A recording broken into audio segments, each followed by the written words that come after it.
known each other for a long time, and actually we entered the industry like a month apart, I think. I think I started in QA at Turbine a month before you started in QA at Irrational, is that right? If we don't count my unpaid QA internship at a Russian company masquerading as an American company, yes. So a lot of history here. Seth is no longer in Boston, but still a Bostonian at heart, and I'm sure one day he'll return. Seems likely. Anyway, sorry, I'm going to stop rambling about nonsense. I'll let Bryant take it away. It's my job to ramble about nonsense. Hello, I'm not trapped in here with you, you're all trapped in here with me.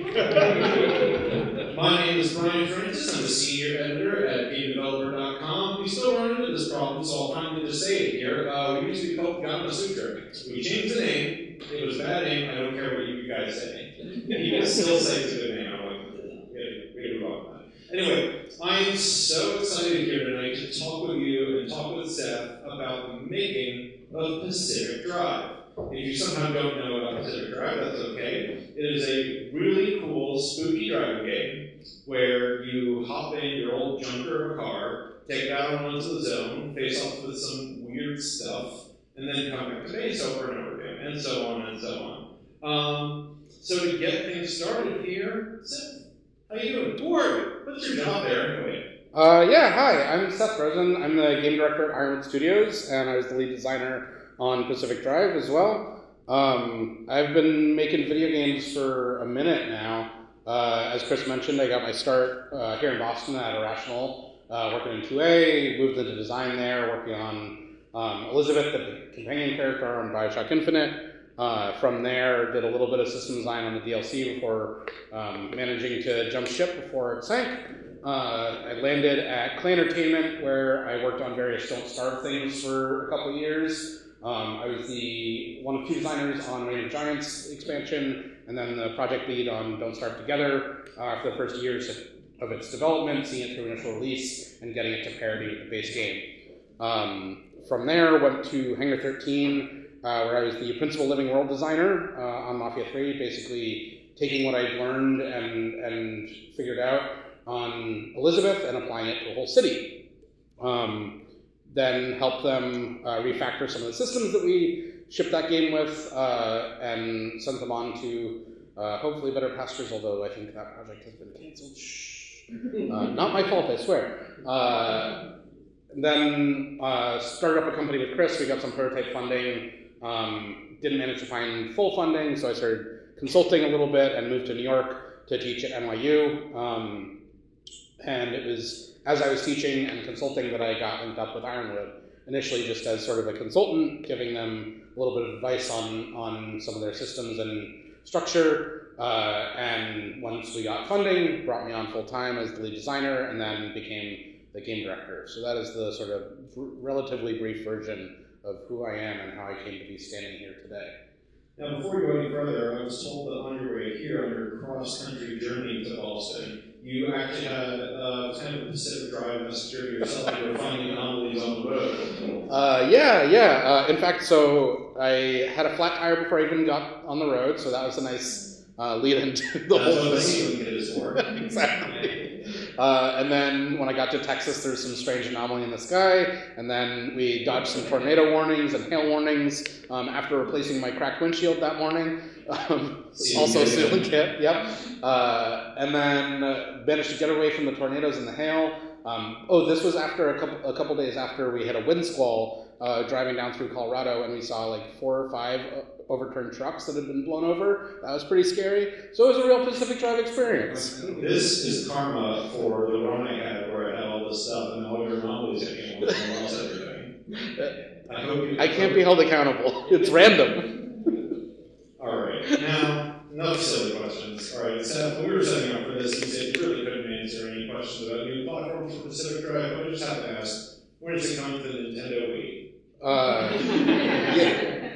Whenever you want, Brian. No. Can I have that, like, put the Wii in the Wii Mario Kart wheel, and then you can play it like as a genuine answer to that question, we are starting to look into steering wheel control schemes for the game and hope to support that. But I don't think that we're going to be able to get it running on the Wii. We'll see. We'll see what a porting company can do. Thank you for tolerating my stupid question. All right, now here's the less stupid ones. You a second ago you were talking about how you got onto Pacific Drive as a kind of consultant, moving into eventually like with the team and then a director. What were your early days with working on the game proper? Like, what did it kind of feel like in those moments? What were the first features you were touching? Can you tell me a little bit about that? Yeah, so when I was consulting on it, like it was just a couple days a week, and at the time I thought I was gonna just kind of like write up a report, 15-page thing of like, okay, here's some mechanics that I think you should change, and they weren't really sure what the structure of the game was gonna be, like the game loop. So I kind of proposed some stuff around that, and I thought I was just kind of setting them off into the sunset with that. And then after I like wrote up that initial report, they were like, well, we still need some design help, so can you like continue working a couple days a week on implementing some of this stuff? So at that stage, just because of how far along the project was, it was really me working closely with our two engineers to kind of build out those early versions of the system. So that the first big thing that we changed, or I guess it was two big things that really made their way through to the end of the project. First was at the time when you would like craft a new car part and then want to put it onto your car, the way you did that was by opening a meta menu. It was a full screen kind of UI takeover, and you would be able to like switch around which slot you have selected in there. It's like kind of a fancy camera transition to highlight it nicely, but it was all very like, you know, menu driven and not very engaging in that way. And the first thing that I had them change on that front was to make it so that you're using your hands. Like we knew from the outset that the kind of heart of the game was the car and your relationship with the car, and developing that relationship and making it feel like your car. And what better way to do that than to actually have to work on it yourself? Like it is one thing to, you know, customize your car in a menu and be like, oh yeah, sure, I put all those, I like configured the car in the way I want. But you feel that in a much deeper and more visceral way if you're actually like having to do the admittedly slightly fiddly thing of taking a panel or a wheel off, setting it down, picking the other part up, putting it onto the car. And, you know, we kind of arcade-ify the level of interaction there. Like, it's not my summer car, it's not like individually turning specific screws. But we found that tactility and like level of immersion and physicality did a lot to really place you into the world. And that kind of spidered out into making the whole world feel more dangerous and threatening and immediate because, you know, you're dealing with everything with your hands. Like it doesn't feel at a distance. And there's, you know, production reasons that we didn't add player hands to the game as well, but it does have that side benefit of like even further reducing that distance between player and car and world. And the other major thing that we changed early on was, at the time, we basically just had like we had the garage and we had one level, and you could only play that one level over and over again. And at the time, you know, you could just kind of like drive into the level and then drive out through an exit, and it was sort of a out and back experience. You know, there was still like the level loads and ostensibly like fast travel was being applied there, but it meant, you know, you would often be in a scenario where you collected all these materials and you're like, all right, time to leave, and then you just sort of like amble along back to where you started. And it wasn't very exciting, so I suggested, again, for production and I think experiential reasons, a structure where it's sort of this run-based thing, and at the end of each run you have to get a MacGuffin, in our case these anchors, the sort of glowing orbs that you have to stick into the arc device in the car, and then, you know, spawn this portal, this gateway, using the energy from that thing, and then do the sort of like collapsing storm battle royale, kind of run for the exit, high intensity flee moment that made sure that every time you're ending a run, it's the climax. Like the most exciting part of your run is always going to be the end, which then also means that when you get back to the garage, it's this huge exhale, this like sigh of relief, and you get this kind of wonderful moment of respite and an opportunity to kind of nurse your car back to health, which, you know, combined again with the sort of physicality of interaction and the sort of very embodied model that we had working on your car further enhances that relationship with the car. Just as kind of a proof that what you were doing worked. Like when I was playing through those sections myself, I had these moments of kind of doing what you said, right? All right, it's time for the care for the car. And I would kind of walk around the garage and be like, all right, I'm bumping between stations, I gotta make something, I gotta craft something, I gotta put something in the repair spot. And then I would sort of realize I was as I was watching myself play, I was like, wait, I caught myself okay, just in this very feeling like a mechanic in a shop, looking back physically at the car, kind of trying to do a visual on all right, do I need a panel there? Something is that on fire?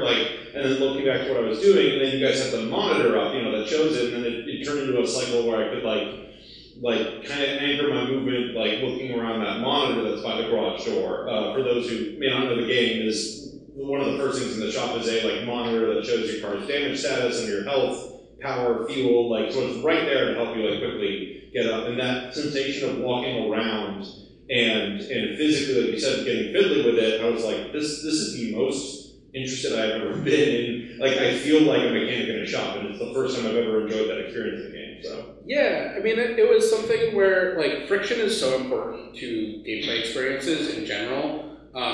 But a lot of game design is figuring out where to apply that friction, right? And in our case, we remove friction from a lot of the mechanics, and there's still some because we want it.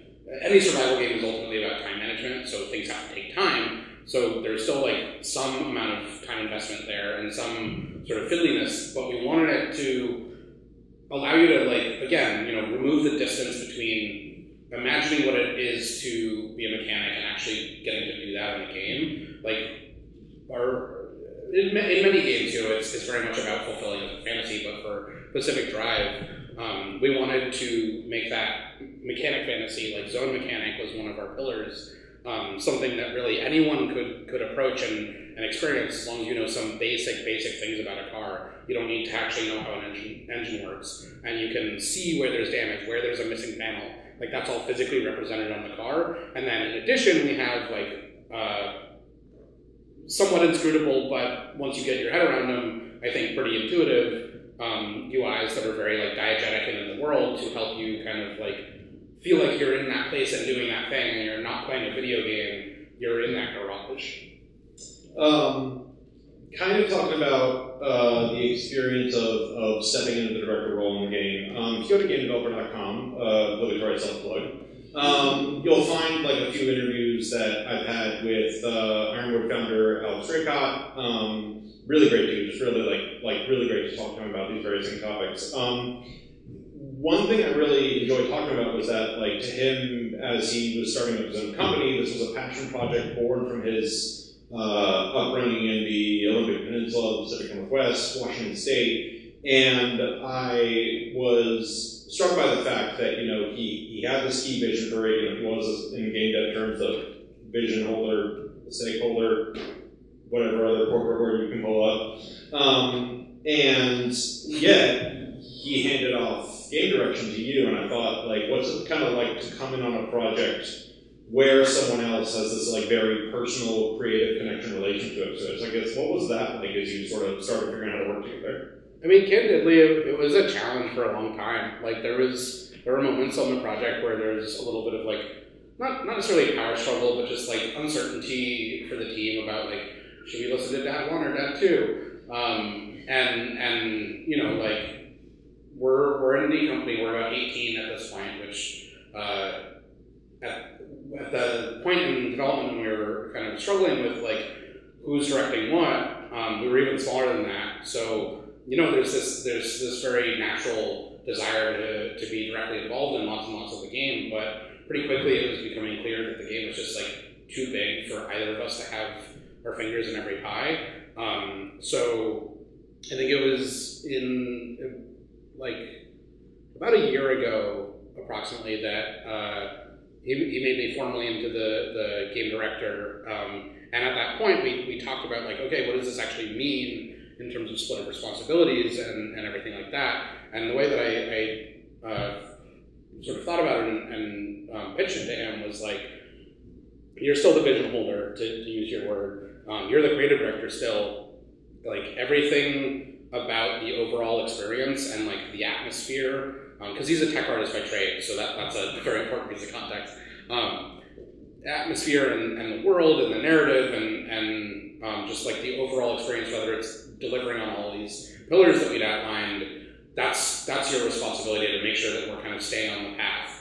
And then when it comes to all the nitty gritty and like making sure that everything's as cohesive and coherent as possible, that fell to me. So that was, like basically we split it both along like our discipline lines, but then also along level of detail lines. That happened a little bit naturally, I think, because I was coming at it from a system design standpoint, and he was coming at it from a very like atmospheric, like vibe standpoint. So naturally, that meant that like when it came to the minutia decisions of like how our inventory screens should work, and like I don't know what another example is, like the exact like behavior of a given garage station, like that was more coming from my camp.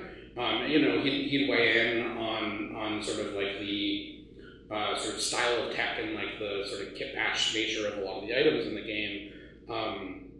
But we over time, through difficulty and like a lot of really honest and sometimes raw, but ultimately like respectful and easy to kind of continue working together past conversations where we disagreed about something and talked about like the what and the why and got to the point where it's like, okay, this is the path forward. Like a good example of this is early on, the hood of the car was even higher up, like you had less view of the world, and that is largely because the car in the game is a car that he owns in real life.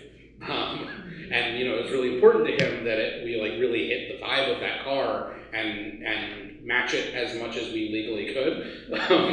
It is a legally distinct vehicle, and from me as the designer and sort of person looking after like the sort of like gameplay experience, I was advocating for sloping it down and increasing the range of the world that you can see.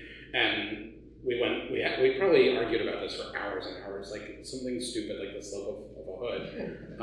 And ultimately we managed to like creatively do a mix of things of like moving the camera up a little bit and changing the slope a little bit and shortening the hood a little bit and making it something that ultimately was true to the car, but was a more comfortable play experience. So it was a process for sure. I gotta say, first off, thank you for sticking to your guns on that, because as I was playing Pacific Drive, I would then go and play Cyberpunk 2077 on my Steam Deck, and they have the hoods of those cars way up, and the windows for the windshield of the cars way down, so I'm playing on my Steam Deck, and there's even an entire view when I want to drive in first person, and I was like, this is not, like, I feel like I could play Pacific Drive on the Steam Deck, and I would have a good time. I haven't, I was on PS5.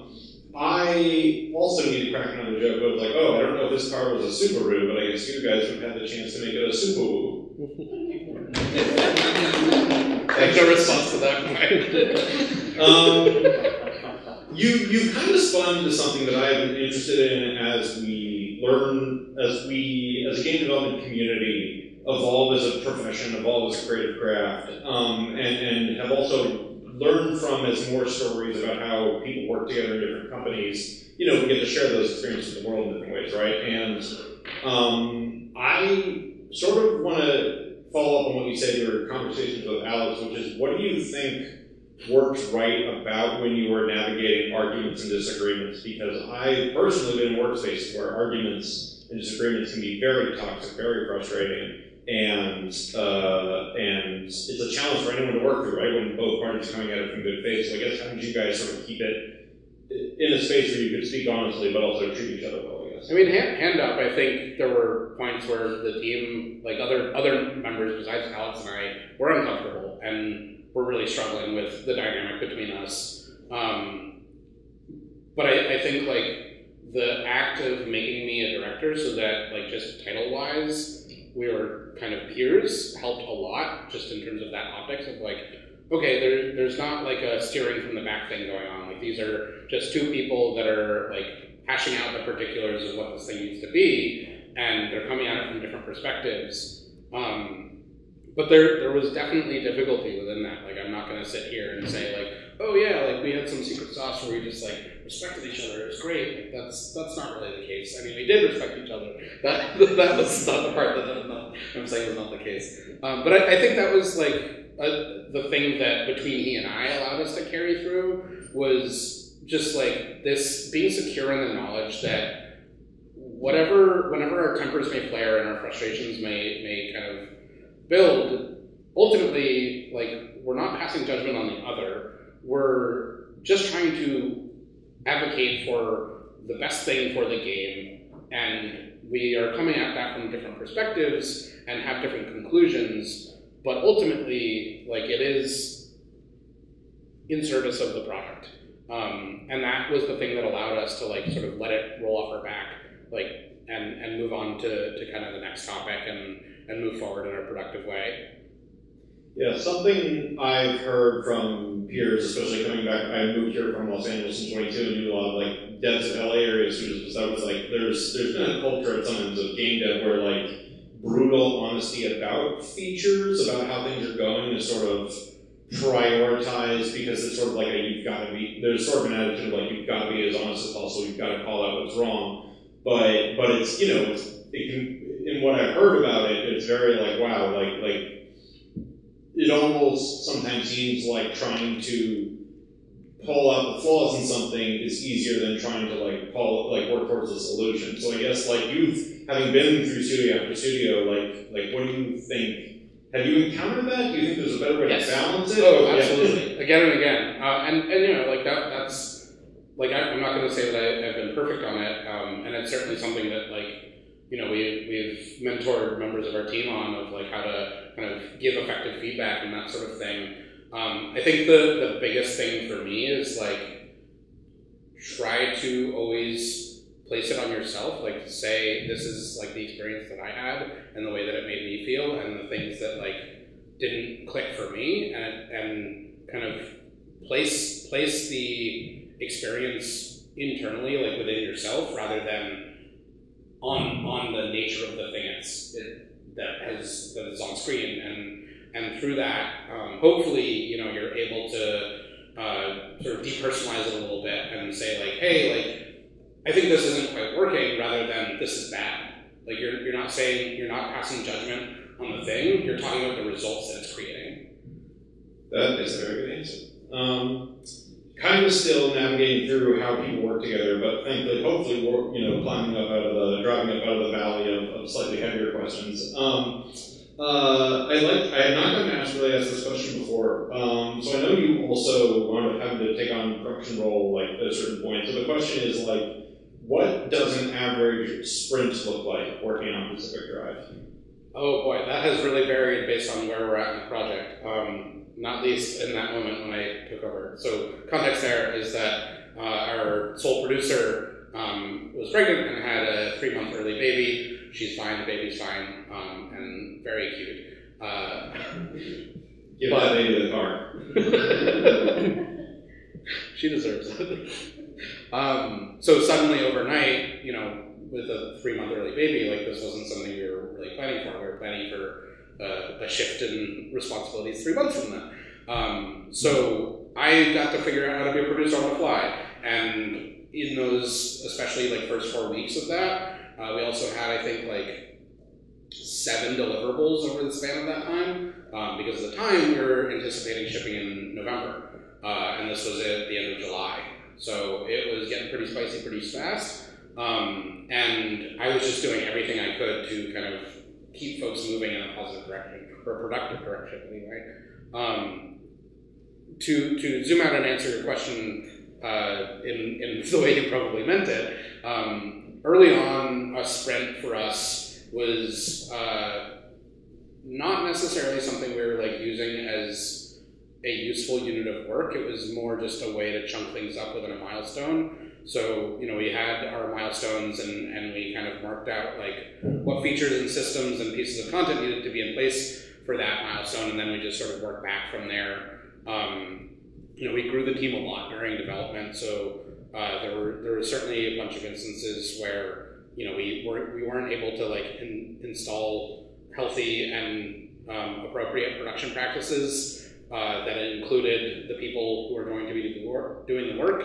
In the planning of those production practices, we were definitely doing this a little bit more by the seat of our pants than one might hope, just by the nature of how development sometimes goes. So early on, it was very much like, okay, we've got this milestone, and we have these kind of rough estimates for how long we think this system or feature or whatever is going to take, and this is the sort of order of operations that we need to keep in mind in order to make sure that like the engineering work is getting done so that next milestone, people that are going to rely on that engineering work can actually make use of it.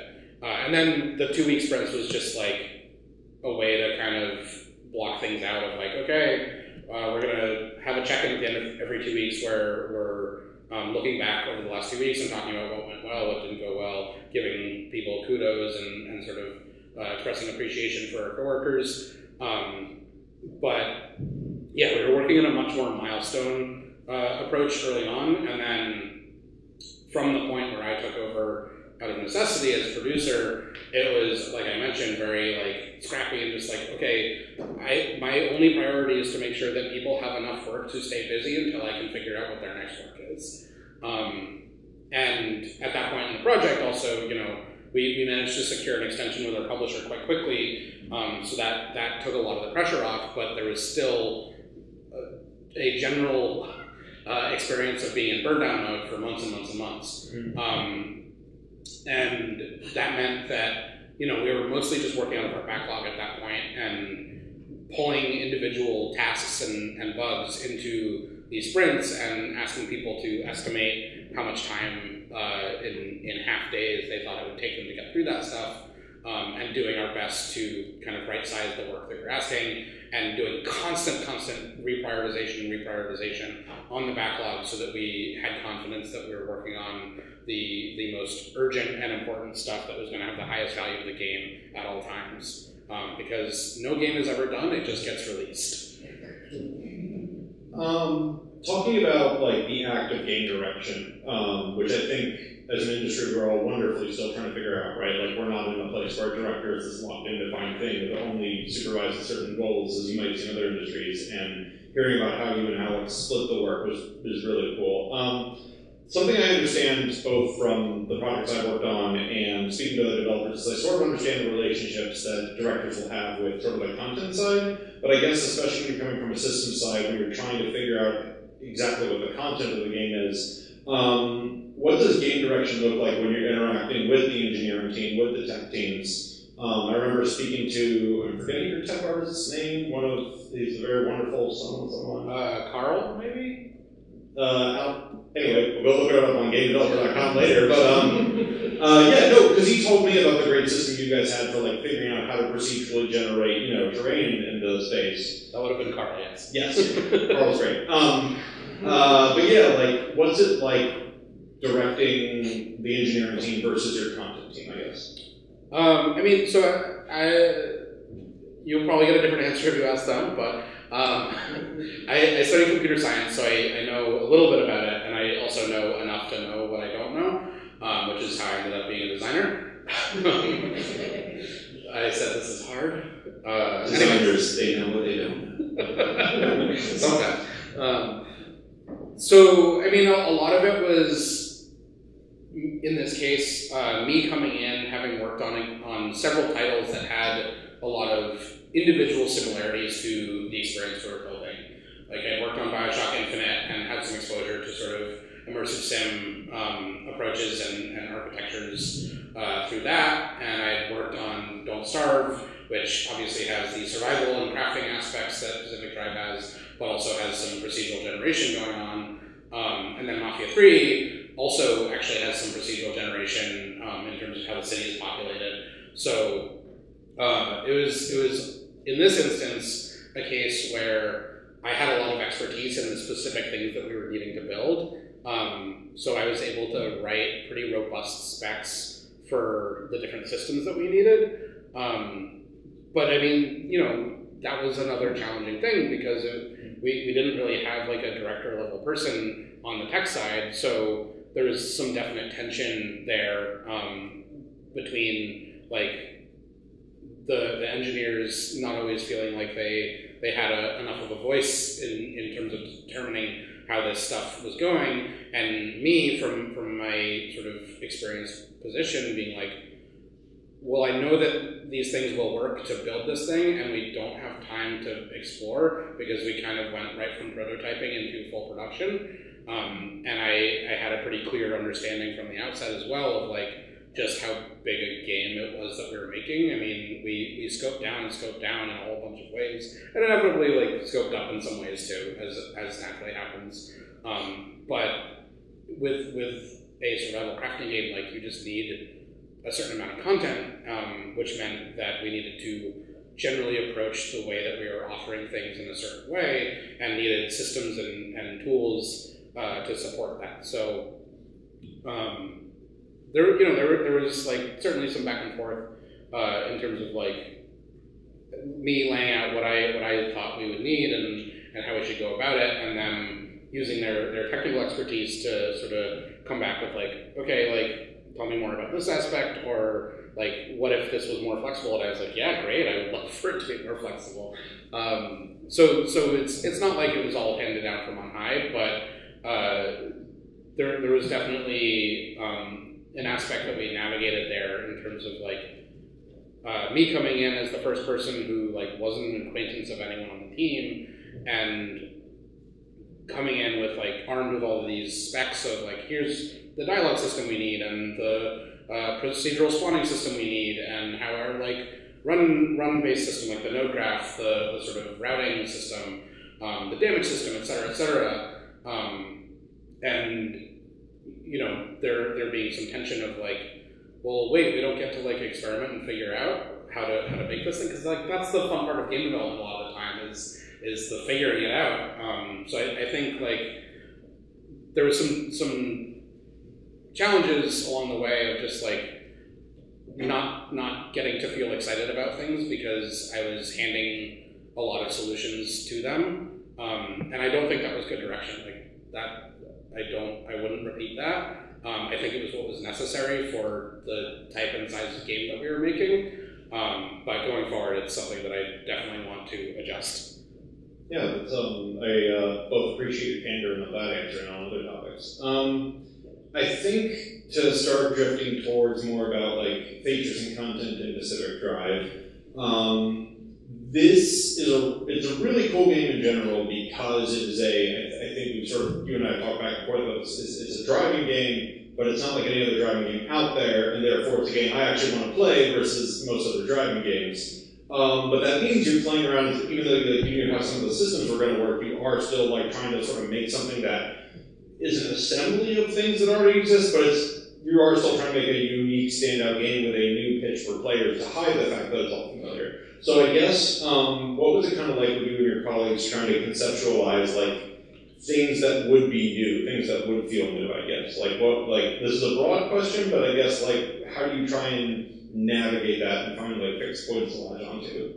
Yeah, I mean, I think like we had two main elements that were like really grounding for that purpose. One was like the sort of car manipulation and management of parts stuff that I was talking about earlier, and then the atmosphere, the zone, the place that you are, and just like how wonderfully lit and how creepy it sounds and all of that piece. Like those were, I think, kind of like the foundation that the game rests on.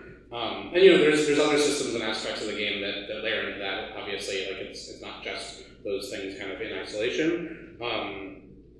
But you know, you're describing the game as sort of this collection of familiar elements, and even in development, like I was thinking about it and talking about it as like this sort of Frankenstein's monster of a game, where it's like just a bunch of really different things bolted together in a way that you know, fortunately connected with people, and I thought was going to, so I'm glad to see that was the case. A good example of this is the quirk system, which is basically your car develops these sort of randomized, modularly assembled strange behaviors, and they range from the mundane, like turning on your radio, turns on your headlights, to the very problematic, turn your wheel and the lights will dim. For example. That's not the worst of it. Don't worry, Bryant. There's good stuff too, though. You can flick your headlights and get a little speed boost sometimes. I swear, it's not all horrible.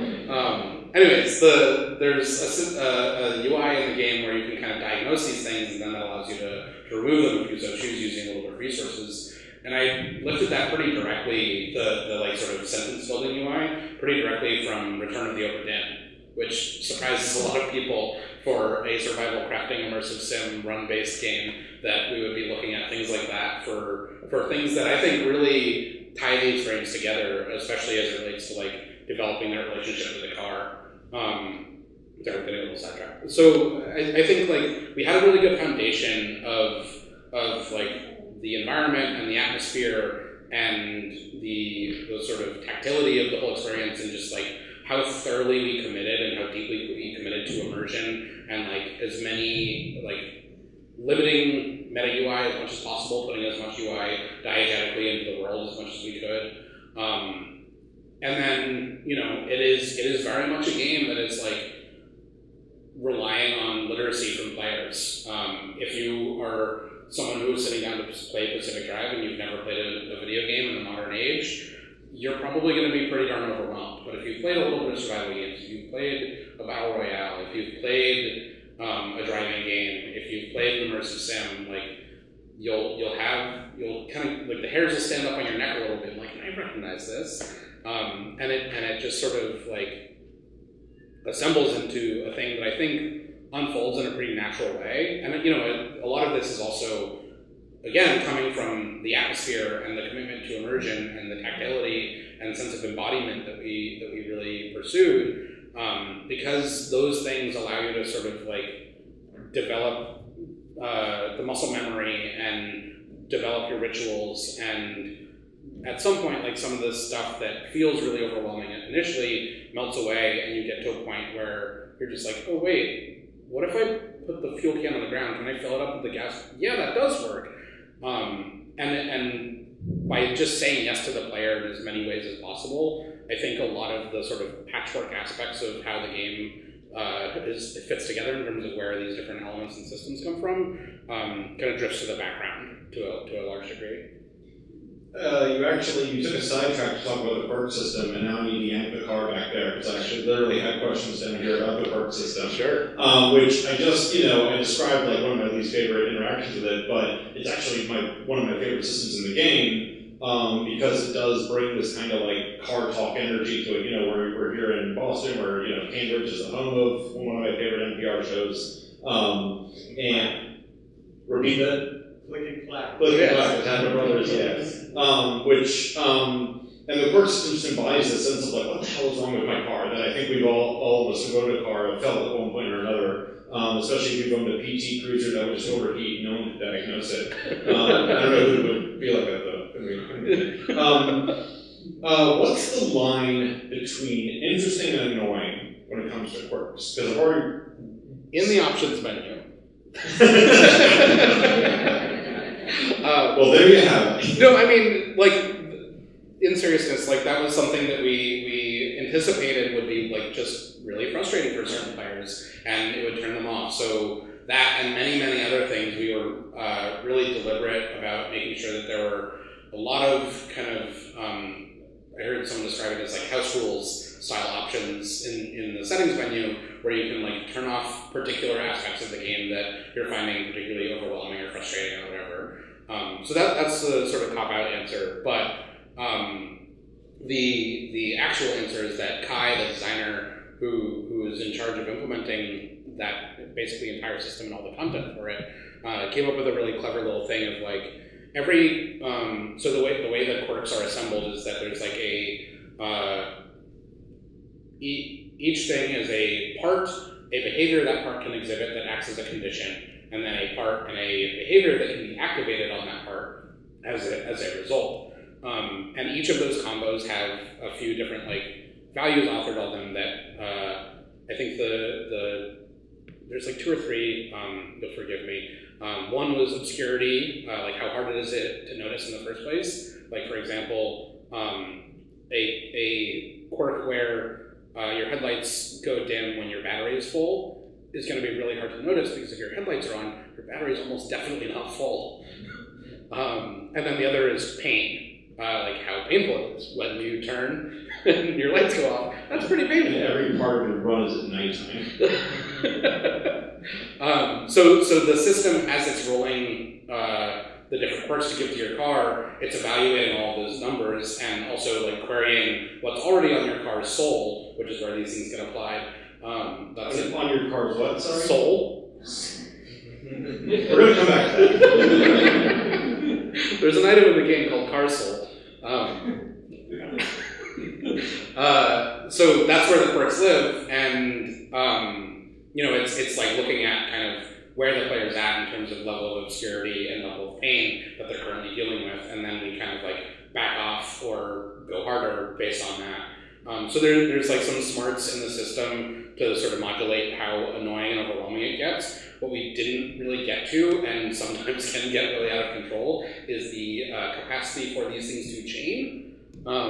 So you could have like these chains can be really vicious. Like you turn on your wipers and that turns on your headlights, which makes your wheel jerk right, which makes your the shifters shift. Toggle state, but also there's like really amazing ones that result in this. Like you can honk your horn to turn on your headlights, and that also closes all your doors. So you can just like have this wonderful ritual where you turn on your car and honk your horn, and you're good to go. So we like a thing that was very easy for me, but I had to sort of coach the team through a little bit, was like being comfortable with discomfort.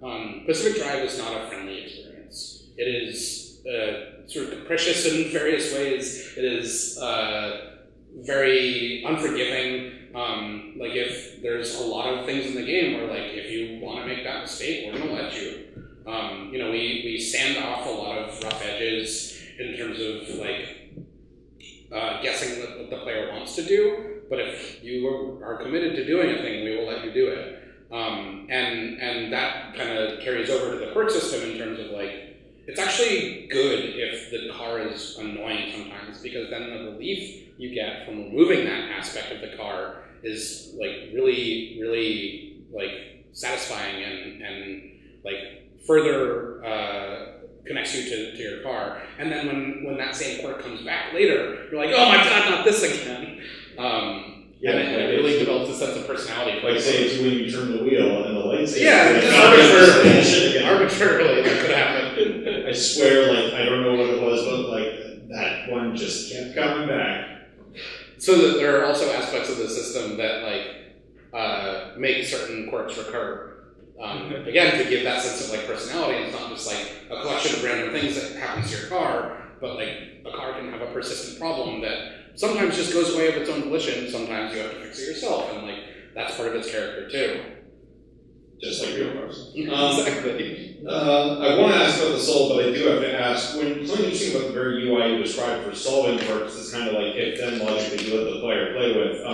Once again, for those who don't know, if you hop into your garage and go work on the quirks, the computer that you get to access is like, basically it lets you create a logic statement of like, when X happens, Y happens. And it's wonderful, I love it, and also I was looking through there, I'm like, there's no way some of these things could ever happen, right? But like I forget if it was, I don't know how, off the top of my head, how wacky you could get, but I was looking like, there's no way these things chain together, so the game would just stop. So does every single one of those interact? Like, is every combination there possible, or is it there's kind of like a red herring, like, we're going to leave all this logic in here so that the player thinks it could happen, but it's not going to happen? It's both. Like everything that is in that screen does have some representation in the system, but there are also specific things that were like overly problematic that we turned off. Like for example, putting your car into park cannot put it back into drive, or like vice versa. Like you can't put it to drive and then have it automatically toggle back into park. Because then you won't be able to drive, and that's a problem. Like it's a driving game, you gotta be able to drive. So we like the system does have sort of like a blacklist there of that gives us the ability to like, if something is like totally horrible or genuinely locks the game up, We do have a way to kind of cut it out, but everything in those columns, like there's something that can happen relating to that. All right, cars. The car is a soul. The car is as like an item in the game, not just like the ethereally speaking, but the car is a soul, and traits are assigned to it. Am I correct? Yeah. So the way our status effect system works is that there needs to be an item that the status gets applied to, and quirks are status effects under the hood. So there is a like invisible item that is attached to the car blueprint. We made the game in Unreal.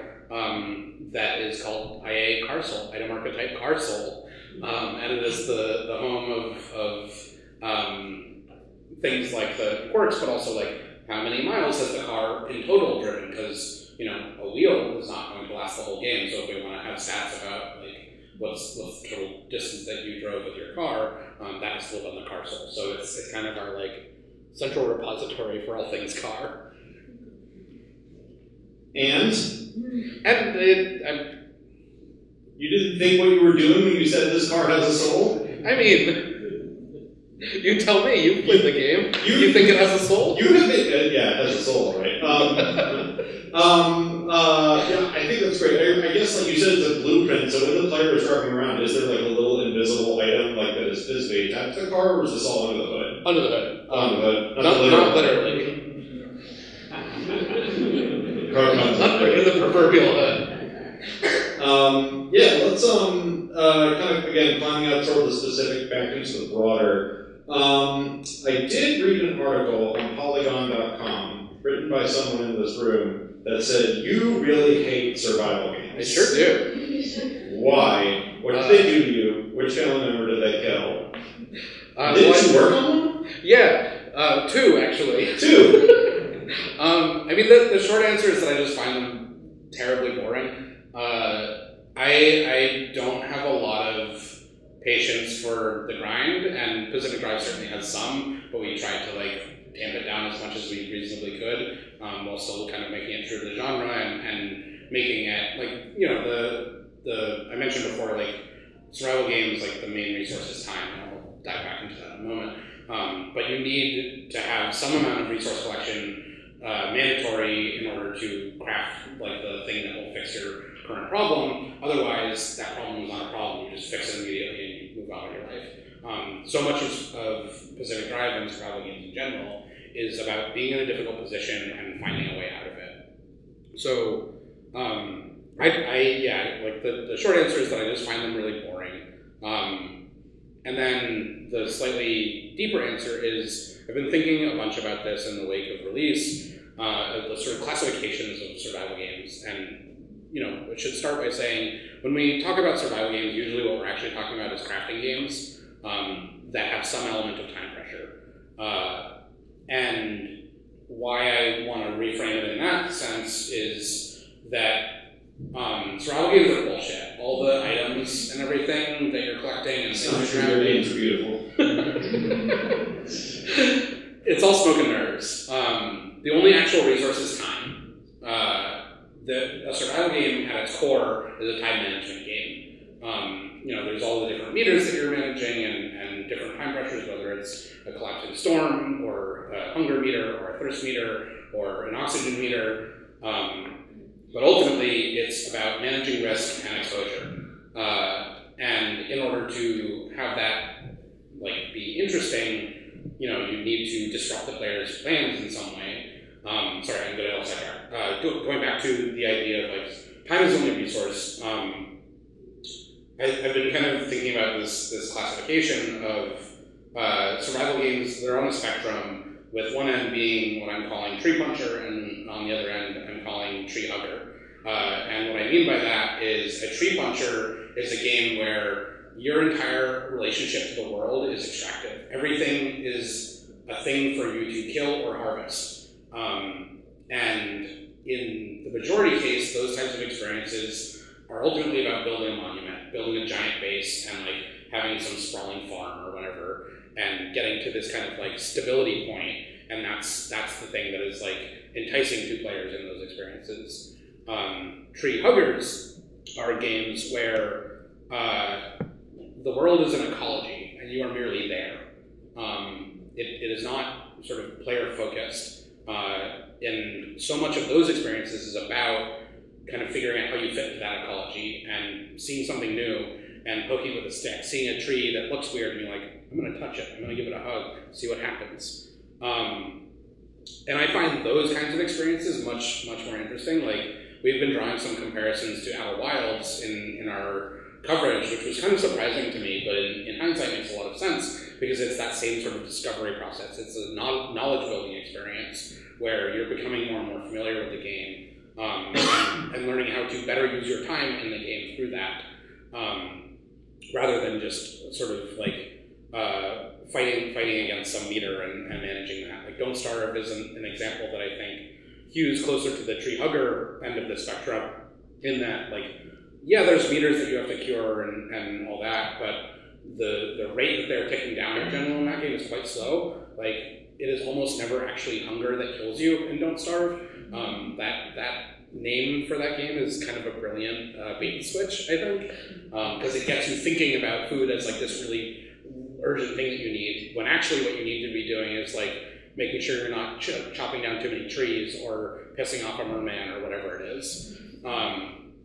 So for me, like, I think a lot of what's on the market tends more towards the sort of tree puncher building a monument type experience, and I personally don't find any interest in it. Obviously, it's a thing that appeals to a lot of people, so there's clearly some value to it. But for me, I'm much more interested in like the sort of puzzle box experience of like the figuring out how the world works and how things fit together. And you know, that's why like it was really important to me to have this sort of like immersive sim aspects of Pacific Drive, because that allows you to play with the world in a much deeper way. Like, for a long time, all of our tools were very sort of transactional, where like you hold it down for 2 seconds and then it explodes into items. But we eventually changed it to be much more like sort of things do damage and damage types do things to things, and that just makes for a much richer experience in my experience.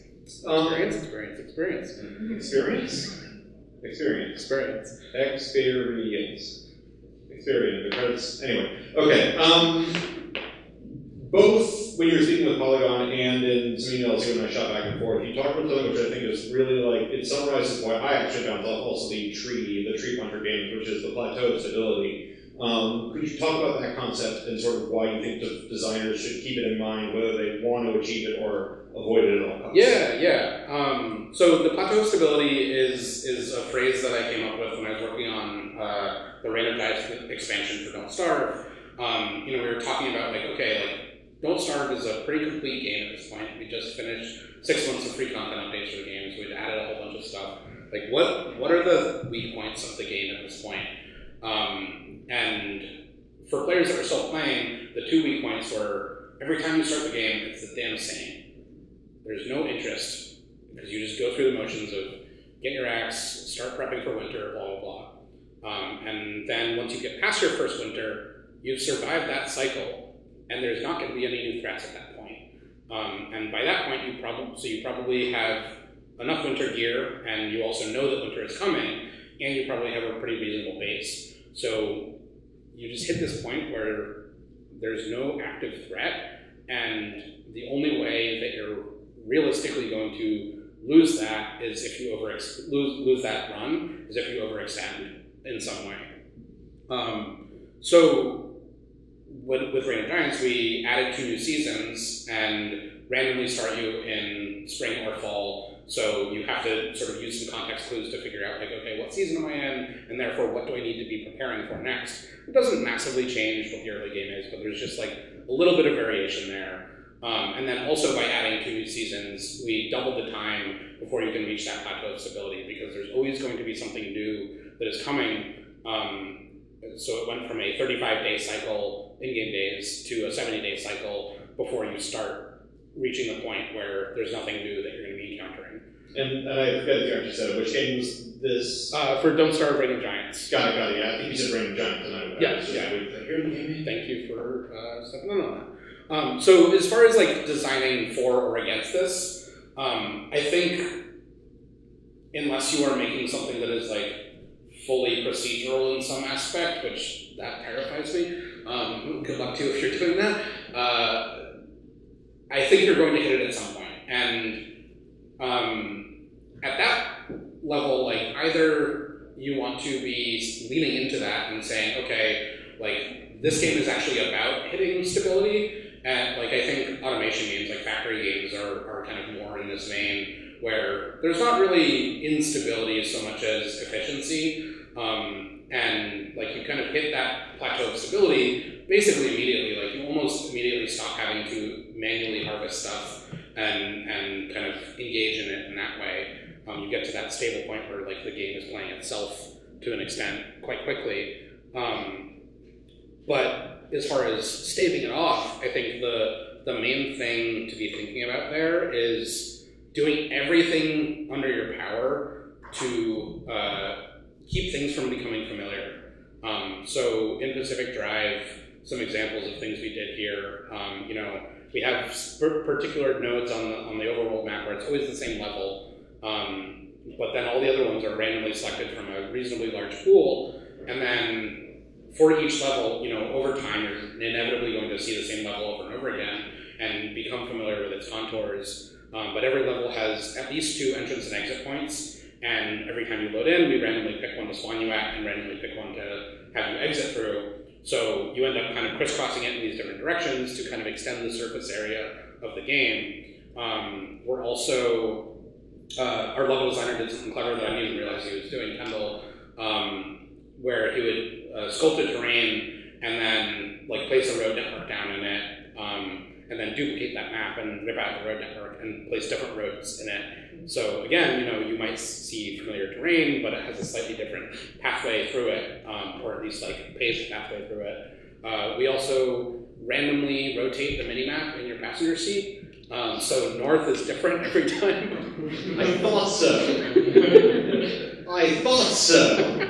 Which is easily my favorite part of all of this, because it staves off that plateau of stability, that sense of familiarity. If you can't immediately glance at a map and be like, oh, it's this level, then you at least have to like drive into the level a little bit, or like do the mental rotation to see that it is something that you've experienced before. And such an important part of Pacific Drive is like one of our pillars was like defensive driving in a dangerous environment.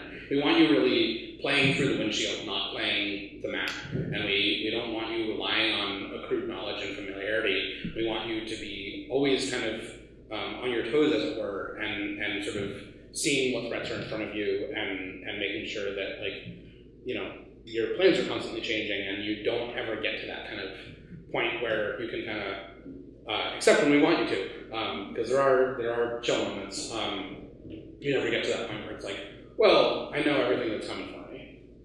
Is it a common thing for, you talked about this amazing trick your level designer did to, do the map, rip out all this stuff in it, drop some other stuff in, and then, you efficiently had, 2 ways to spawn a given map. Is that common? I haven't heard that one before, but maybe I just haven't asked the right question to people. That's cool.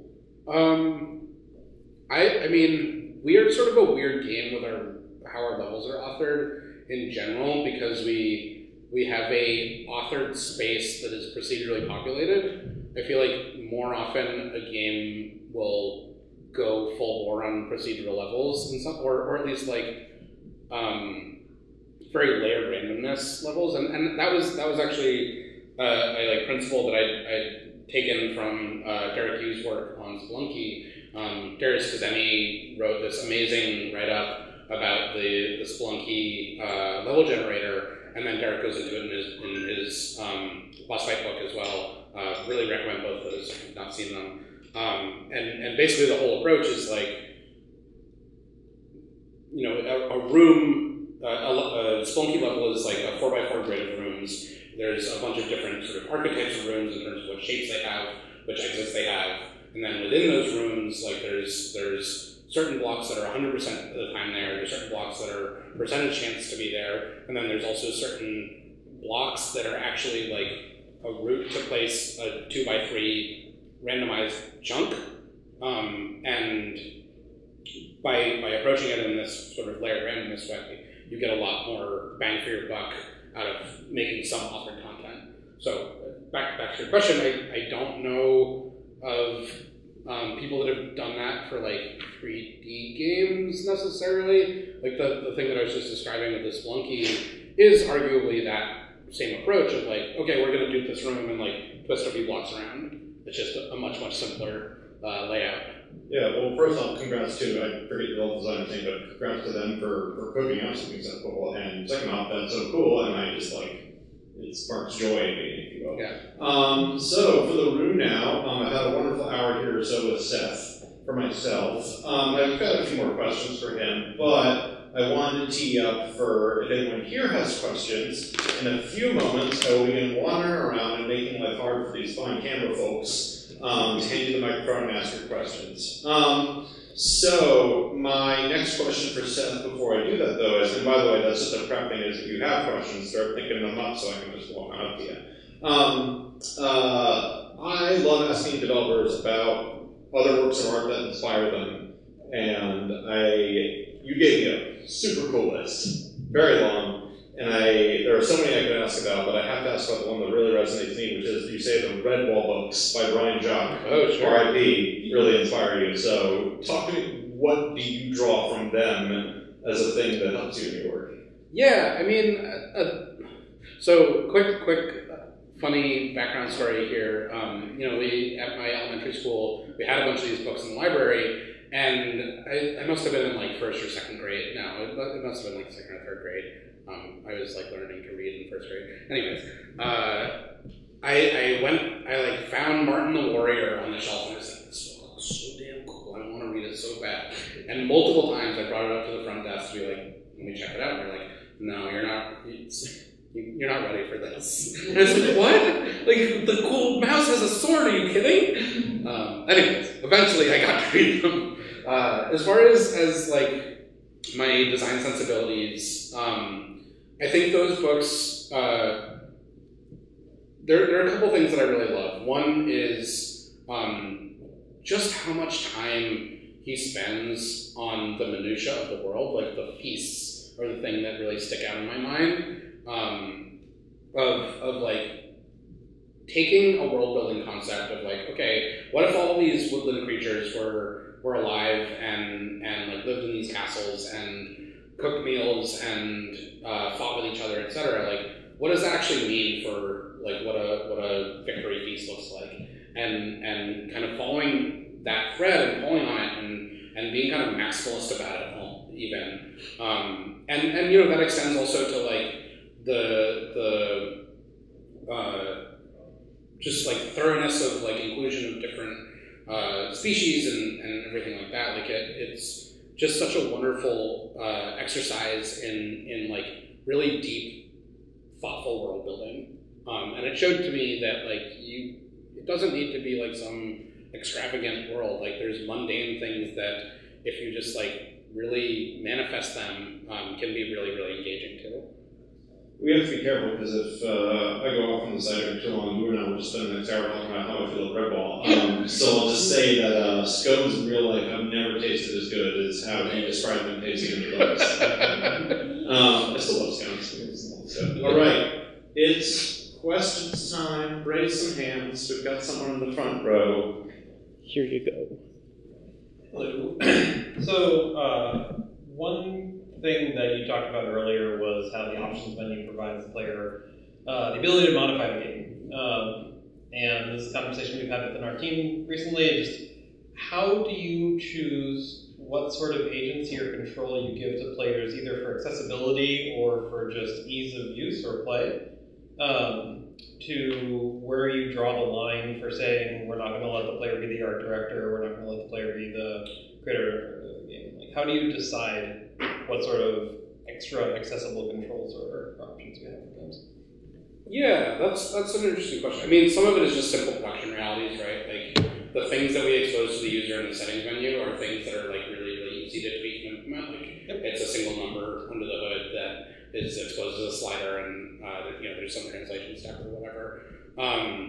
But I mean, the kind of higher level answer is like we don't. I trust players to find the fun, like find the way the game, like version of the game that is like excellent to them. We obviously like build and tune the game in such a way that it is offering the experience that we think is the best, and a lot of players like hold that sacrosanct. We found like there's through pride or appreciation or some combination of the two, a lot of people out there that are like, I don't want to change from the defaults. But there's also plenty of people, for every one of those people, there's someone out there that's like, it was just so frustrating to me to lose a run and lose all my items, and if I just turned on the setting that allowed me to keep those items on a failed run, like, I suddenly had a great time with the game. In the case of Pacific Drive, it's a situation where the game is just like inundating you with so much, like you're spinning so many different plates that if you want to turn a couple of them off, if you want to like set them down gently and say, I'm not going to shatter that one, that's fine. Like the spirit of the experience is still going to be intact. I think, there are certainly settings in there that you could enable or disable that does materially impact the experience. Like you can turn off death, for example. But like, maybe that's what you're there for, and that's fine with me, ultimately. I would, from a business standpoint as well, I would much rather you buy and play the game and play it your way than play it exactly how I saw fit to make it. I think the direct answer to your question of like where do we draw the line is just production. What is straightforward to implement and support, and then QA, because we actually are working on some changes that add an even more dizzying array of options. But we're going to take some time to make sure those are all working how we want them to. Looking back on like our marketing campaign, there were a lot of people out there that saw our first trailer, which was like very moody and cinematic, and took away from it that it was going to be this sort of like chill driving adventure.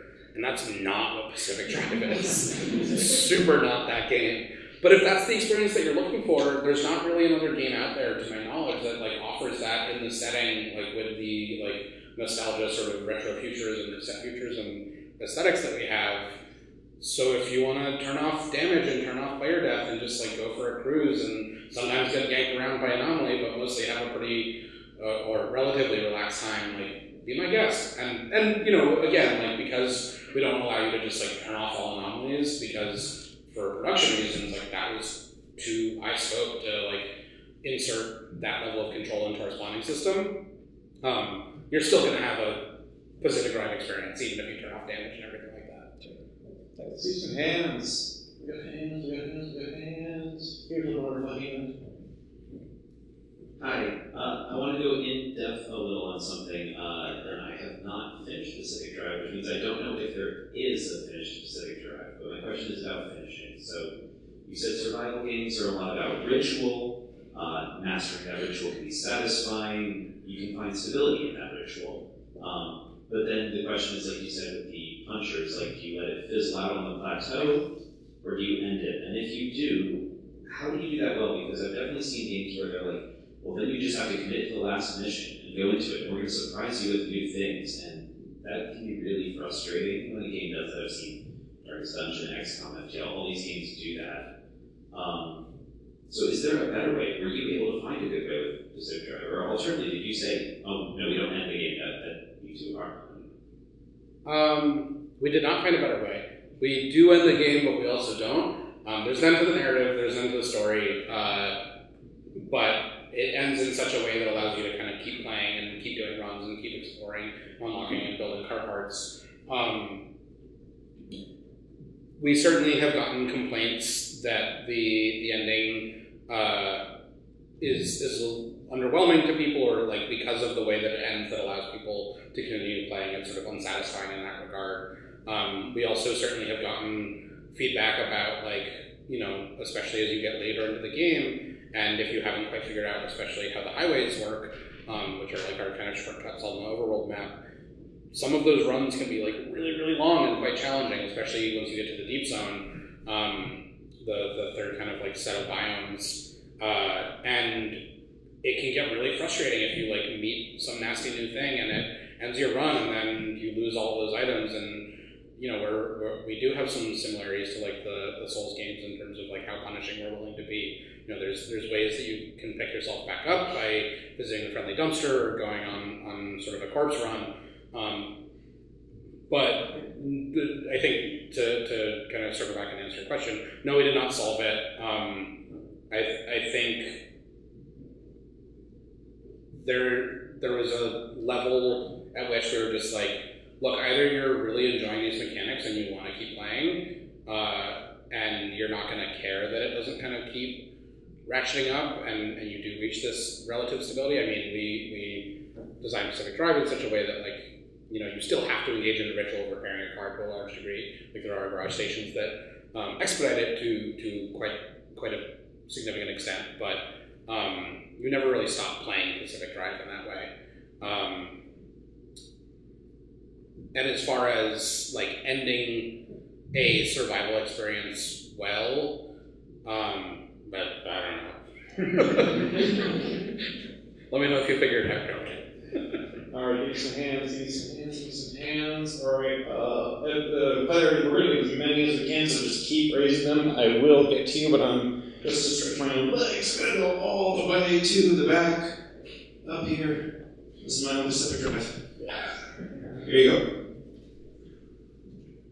Hi, thanks for coming, by the way. Loving the game so far.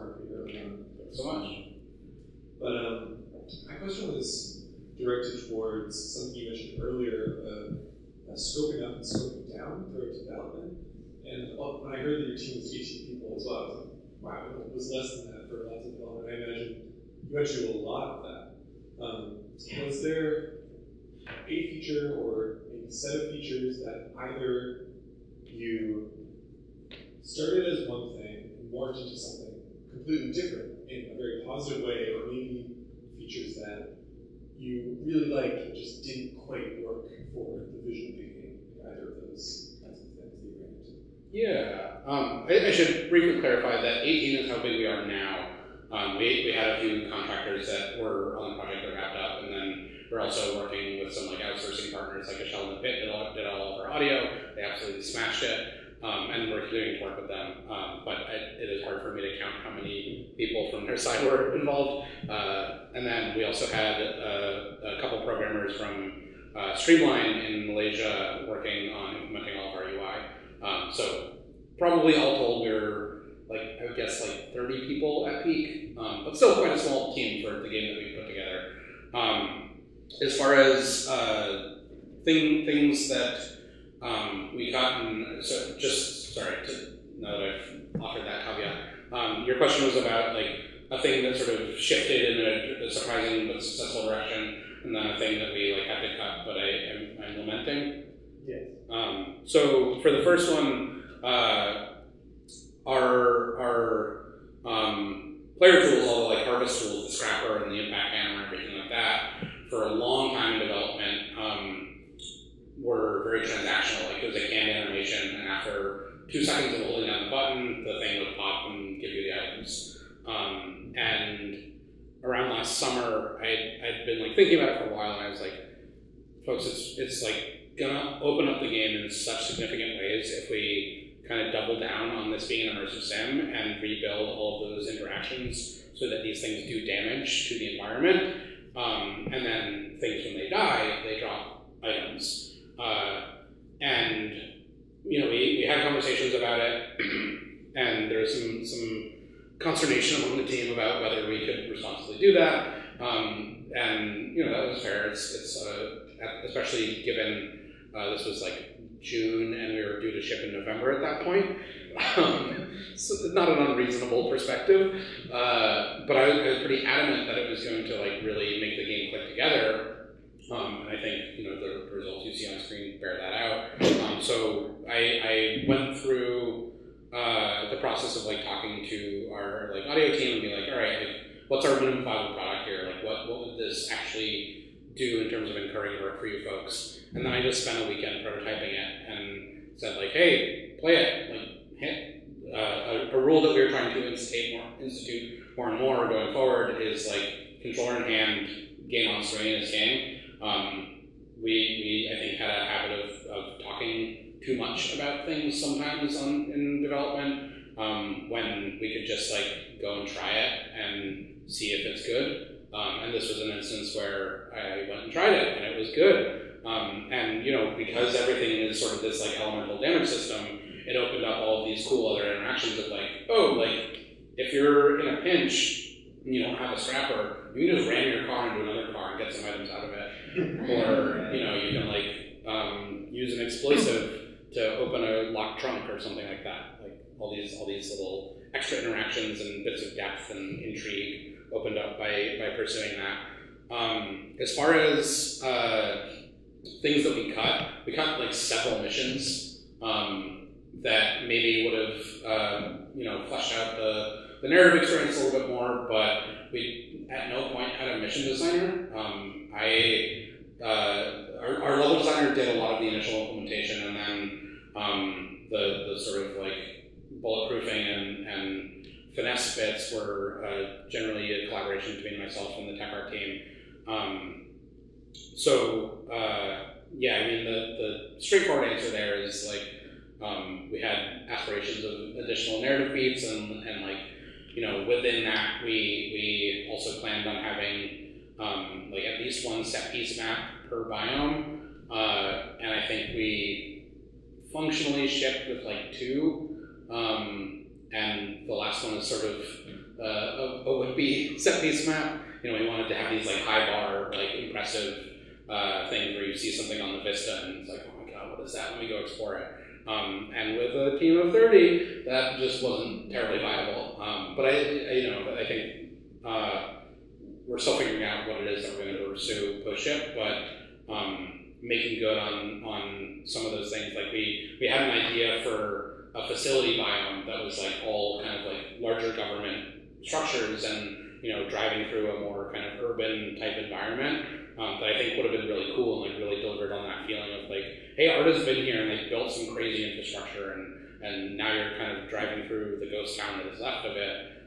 But that was not what our like Houdini level generation tools were suited for, so I had to leave that one by the wayside. All right, hands. Give me some hands. You're here. Thank you. So I'm curious what the atmosphere was like just after launch, because I've had footage of the game like kind of playing on the side on my phone here. Did you guys like after release like seek out any footage of people playing it? Were you curious what people thought of it, or was there kind of a period where you just kind of like divorced yourself from it for a little while? By the time we shipped, I personally needed a break from watching because we did a preview beat in January, which was the first like 2 to 6 hours of the game, depending, or in some players' cases, 25 hours, which was a good sign. So I watched a ton of people play like those early parts of the game, and then I felt like I'd gotten most of what I needed out of watching people play those early hours. So I just found it sort of tedious to keep watching people play that same segment over and over again. But generally for the team, I think it was like a really exciting thing. I mean, we have a team where not necessarily a ton of us have like shipped something before, and certainly not at this like scale and level of success. So to see there be like a ton of excitement, especially being sandwiched between Blatro and Final Fantasy Rebirth, like that was a really exciting thing. That was not a guarantee that we would have this kind of traction and excitement around the game. I think because of the mechanics and the systems and the structure of the game, like there's so much about the game that makes for a great spectator experience. It's not necessarily like action-packed spectator, but it's like a really great thing to have on in the background and just kind of be listening for like the streamer, the content creator getting their hackles up or having a moment or getting or like puzzling through a quirk and like having fun with all that stuff. So I think there's like a lot of really wonderful stuff as a spectator experience, which was delivered to many degrees. But as is often the case, like you don't really know what you have until it gets out there into players' hands. So yeah, there's a lot of excitement, and it's been really cool to see just like so many emergent moments that even we never saw in development manifest. Give me some hands. All right, I have to get far away from the center of the room. There's a piece of here with circuitry design on it and math, and I'm scared. Hands. Hands up. Hands. User. Hey, how you doing? I was going to ask you, like, what was the feature set that you thought was most important to prototype at the beginning of production, or pre-production, I should say? It was probably the sort of like manual installing of parts and also like carrying parts around in your hands and making everything that sort of physical interaction model. Once we made those changes, it was like, oh, okay, like I feel like this is my car now in a much deeper way. And then, there were still certainly unknowns about what else we needed to build and how it was going to fit together, but that was the thing that really made it click into place of like, okay, there's like something here. And then I guess the other thing to mention was like a basic version of the sort of run-based randomness thing. Like we had an earlier version of the route selection where they were more like pre-authored like individual node drafts that we would say like, okay, you can pick from route A, B, and C, and there's a handful that get offered at any time. And even just that was enough to show us like, okay, like playing the same like 8 maps that we had at the time can like stay interesting and exciting over a long period. So I think those were like the 2 really key things that we built early on that showed us like, hey, this thing has legs or wheels, if you will. Sorry. Good. Let's give her a round of applause. Okay, hands please. Okay, looks like it's all on this side. Let's start. I'm going to sneak past you and go to you. Hi, I had a question about sort of reinforcing the atmosphere of a game with mechanics. Sort of talking about the world being an ecology. It strikes this balance that I haven't seen in games before, where the world feels very hostile and dangerous without ever feeling like anything in it is actively out to get the player specifically. Like the abductors and the tourists, kind of do their own thing and don't follow you, at least most of the time from what I can tell. Yeah. Whereas like other survival games will introduce enemies like wolves or whatever, they'll actively attack the player. So how did you sort of design anomalies around that idea? Did any behaviors of like anomalies have to change to accommodate that? There was definitely, like minor iterations that we were doing and refinements, but from the outset, it was pretty clear to me, and a lot of this was like a natural consequence of the fact that it's a driving game. Like, one of the kind of like stakes in the ground that I placed for the team pretty early on is like, this is a driving game first. Like, yes, it's a survival crafting game. Yes, it's a run-based game, et cetera, et cetera. But if you can't drive, you can't play. And included in that is like, if you are just being harassed by something and you can't escape it, you're not playing. Like that's frustrating. You're driving this boat of a vehicle, which is not very maneuverable, and you don't have a great sense of like the bounds of your body and like what you can fit through and what you can't. So we did a lot of work early on to have like really specific and defined metrics for our environment, so that like there's very few gaps between trees that you'll actually like get stuck on. Like if you think you can shoot that gap, you can. And then when it came to the anomalies, it was thinking of them not as enemies, but as obstacles. Like, this was a kind of constant battle on my part, but I doggedly referred to them as hazards internally, because I didn't want, A, for them to be thought of as like aggressive things necessarily, and B, because they were also boons, and I wanted we ended up learning these lines increasingly over development to have things that are sort of multivalent in their usefulness. But I wanted things to be thought of as like, hey, is this fundamentally a thing that's going to help you or harm you? And you have to like figure out what it is. But generally, anomalies have like sort of 2 or 3 basic behaviors. One is, I'm a static object, and if you enter or hit me, it's going to be bad. I am a thing with a small patrol, and if you enter or hit me, it's going to be bad. Or I am something with a small aggro radius, and if you get close to me, then I will pursue you for an amount of time, but you can escape and outrun me. And those all three of those kind of paradigms were really, again, informed by it needing to be a game where you could always drive, and always drive even if you're like missing a wheel, and it never get too frustrating, because as soon as you are just like, I'm spinning my wheels in mud and I'm getting battered by this anomaly, like, I'm not going to keep playing that game. It's just like, it's overwhelming, it's frustrating, and you don't feel like you have any recourse. So it was that, as well as, you know, with the fact that it was procedurally generated to a large degree in terms of like where the hazards get placed and where the boons get placed and where the resources get placed.